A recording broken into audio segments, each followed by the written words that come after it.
अस्सलाम वालेकुम। एक मरतबा फिर अब्दुल वासिद जाकवानी के channel real estate with ABJ पे मैं आप तमाम को खुशामदीद कहता हूँ। आज हम कुछ ओवरऑल डिस्कशन करेंगे प्रॉपर्टीज़ के हवाले से, जिसमें हम DHA, DHST, बहरिया टाउन को भी टॉपिक में शामिल करेंगे।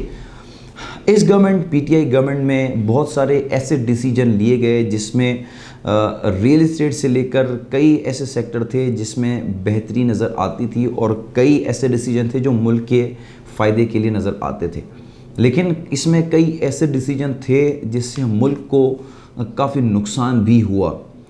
इसमें कई चीज़ों के रेट बढ़ते हुए हमें नज़र आए, जिसकी वजह से मुल्क में रहने वाले के लिए कई हद तक परेशानी का शिकार रहे लोग। इसके अलावा कई वो लोग जो कि ऐसी ज़मीनों पे थे, ऐसी जगह उनके घर थे या ऐसी जगह उनके कारोबार थे जिनको बाद में इल्लीगल तौर पर डिक्लेयर किया गया, उनके घर तोड़ दिए गए, उनके कारोबार ख़त्म कर दिए गए। इसका बहुत बड़ा इम्पेक्ट पाकिस्तान में मिडिल तबके और लोअर तबके को पड़ा और इसका इम्पेक्ट कई बड़े तबके को भी पड़ा, जिसमें से जो प्रॉपर्टीज़ और जो नैब के केसेस वगैरह वाले मामला थे उनकी भी पकड़ दकड़ हुई। लेकिन मुल्क इस दरमियान बड़ा डिस्टर्बेंस का शिकार रहा और 2018 के अर्लीज़ में जो रेट अशिया के, पेट्रोल के और दीगर चीज़ों के, स्पेशली डॉलर के जो रेट थे, गोल्ड के रेट थे, आज 2021 के एंड में बहुत हद तक चेंजिंग आ गई। कई हद तक हमारा कर्ज़ा काफ़ी बढ़ गया और हम मज़ीद जो है वो नीचे की तरफ हमारा ग्राफ जाने लगा। जब PTI गवर्नमेंट आई तो काफ़ी लोगों ने सराहा और बहुत सारे पॉजिटिव जो है वो फीडबैक देखने में मिले कि बहुत हद तक फ़ायदा हो जाएगा। लेकिन इन 3 सालों के बाद भी यही देखा गया कि लोग आज भी जो है वो हाथ जोड़कर गवर्नमेंट से शिकायत करते हैं कि आप गवर्नमेंट छोड़ दें। आहिस्ता आहिस्ता जब से मुल्क तैयार हुआ और आहिस्ता आहिस्ता कहीं ना कहीं स्टेप डाउन करके मुल्क पाकिस्तान को पीछे करने की कोशिश की जा रही है। इसमें बहुत बड़ी वजह जो है हम पर चढ़ा हुआ कर्ज है। 52 बिलियन डॉलर से ज़्यादा पाकिस्तान इस वक्त मकरूज़ है। 175 रुपये का डॉलर हो चुका, 138 रुपये का पेट्रोल हो चुका, सोना अपने हाई रेट पर पहुंच गया। बहुत हद तक कई ऐसी चीज़ें जो लोगों के पहुंच में थी अब वो भी लोगों की पहुंच से चली गई। गरीब तबके के हाथ में तो पहले भी कुछ चीज़ें नहीं आती थी, लेकिन जो मीडियम तबका था वो हैंड टू माउथ हो गया था और वो अपने आप को लेवल करके चल रहा था। लेकिन आज कई ऐसी चीज़ें जो कि मीडियम तबका हमारे यहाँ पर है उसकी पहुँच से भी निकल गई।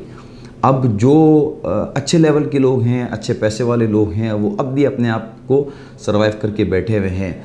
हम यही सुनते थे अपने बड़ों से कि जो गरीब है वो गरीब होता चला जाएगा और जो कि पैसे वाला है वो मज़ीद पैसे वाला होता चला जाएगा। लेकिन वक्त चेंज होता गया और कई लोग इस वक्त डिस्टर्बेंस का शिकार रहे।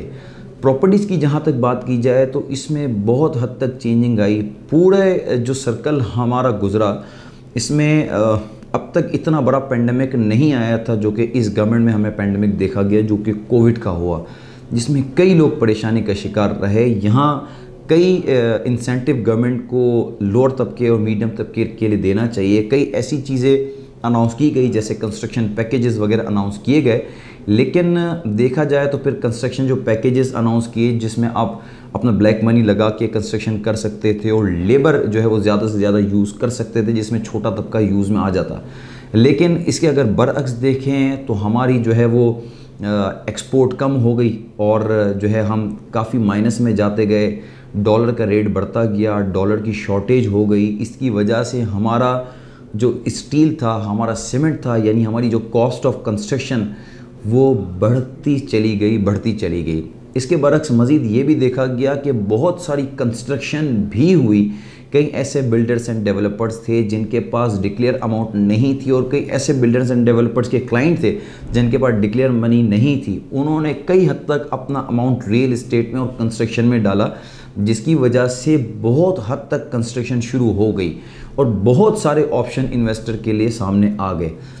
जब पेंडेमिक थोड़ा सा हल्का हुआ, कोविड की सिचुएशन हल्की हुई, उस वक्त कई इन्वेस्टमेंट मुल्क पाकिस्तान में आई और कई हद तक रिकॉर्ड इन्वेस्टमेंट भी आई। लेकिन बहुत बड़ा तबका वो जो आज इन्वेस्टमेंट करके बैठा है, कई वो जगह हैं जहां उनको इन्वेस्टमेंट में रिटर्न नहीं मिला, कई वो जगह हैं जहां इन्वेस्टमेंट करने के बाद वो नीचे आ गए, कई वो जगह हैं कि जहां इन्वेस्टमेंट करने के बाद वो लैंड जो है वो डिस्प्यूट में चला गया और आज भी वो सड़ पकड़ के रो रहे हैं, और कई वो जगह हैं कि जहां लोगों को अच्छा रिटर्न भी मिला। ये जो चेंजिंग आई ये बहुत बड़ी चेंजिंग थी, यानी अनएक्सपेक्टेड चेंजिंग थी, क्योंकि कोविड की वजह से मुल्क क्या पूरी दुनिया के हालात चेंज हुए।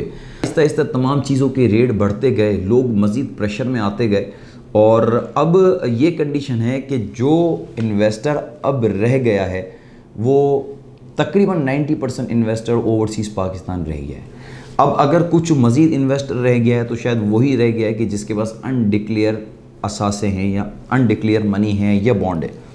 अब वो प्रॉपर्टी में इन्वेस्ट करते हुए रुक गए हैं। इस वक्त जो मार्केट में इन्वेस्टर नज़र आता है या तो एक ये है कि ओवरसीज़ है, या तो वो डायरेक्ट एंड यूज़र है जिसने बनाने के लिए घर बनाने के लिए रहना है उसने, तो वो ले लेता है। लेकिन कंडीशन ये है कि जितनी अपॉर्चुनिटी पहले थी अब वो अपॉर्चुनिटी कम हो गई है और ऑप्शन बहुत ज़्यादा खुल के आ गए हैं। तो जितने ज़्यादा ऑप्शन इन्वेस्टर के लिए खुल के आ गए हैं कि जब इन्वेस्टर कोई चीज़ परचेज़ करने के लिए जाता है तो उसके पास 12-12, 15-15 ऑप्शन होते हैं, जिसकी वजह से वो एक स्टेप को बैक कर लेता है कि इतने ज़्यादा ऑप्शन की वजह से, इतनी ज़्यादा सप्लाई होने की वजह से मैं आज लेता हूँ तो अगले 5 साल के बाद कहाँ खड़ा रहूँगा। ये मैं आपको सिर्फ DHA डिफेंस, DHA सिटी, बहरिया टाउन, इन जगहों की बात नहीं कर रहा, बहुत हद तक इन चीज़ों में ये चीज़ें देखी गई हैं। अब आगे मज़ीद 1.5-2 साल का मज़ीद वक्त बाकी है गवर्नमेंट के पास, तो इसमें क्या मज़ीद पॉलिसीज़ आ सकती हैं, ये एक बहुत बड़ा सवालिया निशान है। आज की डेट यानी कि 27 अक्टूबर 2021 पता ये चला कि अरब मुल्क से जो है मज़ीद इमदाद आई, जिसकी वजह से डॉलर में तकरीबन ₹2.5 की कमी आई है। लेकिन क्या मुल्क पाकिस्तान इमदाद पे ही चलता रहेगा? कराची जो इतना बड़ा रेवेन्यू जनरेट करता है, इतना टैक्स देता है, क्या ये टैक्स हमारे मुल्क के काम नहीं आएगा? क्या हम मज़ीद अपने कर्ज़ों पर IMF को सूद दे दे के मज़ीद ढलान में चले जाएंगे? इसको कौन हल करेगा? इसका पॉजिटिव इम्पेक्ट कब और किस तरह आएगा? इस वक्त गवर्नमेंट को बड़ी एमनेस्टी स्कीम देनी चाहिए जो कि कैश पे भी हो, जो कि बॉन्ड पे भी हो, और मज़ीद असासे जो मज़ीद अनडिक्लेयर एसेट्स हैं उनके ऊपर भी देनी चाहिए। इस वक्त बहुत ज़्यादा बेहद ज़रूरी है, और अगर फिर यही वक्त रहा एमनेस्टी स्कीम दी और फिर वापस यू टर्न की तरफ गवर्नमेंट चली गई तो मुल्क का अल्लाह ही हाफिज़ है। अल्लाह बेहतर करे आपके लिए और हमारे लिए और मुल्क पाकिस्तान के लिए। अपना बहुत ख्याल रखिएगा। अल्लाह हाफिज़।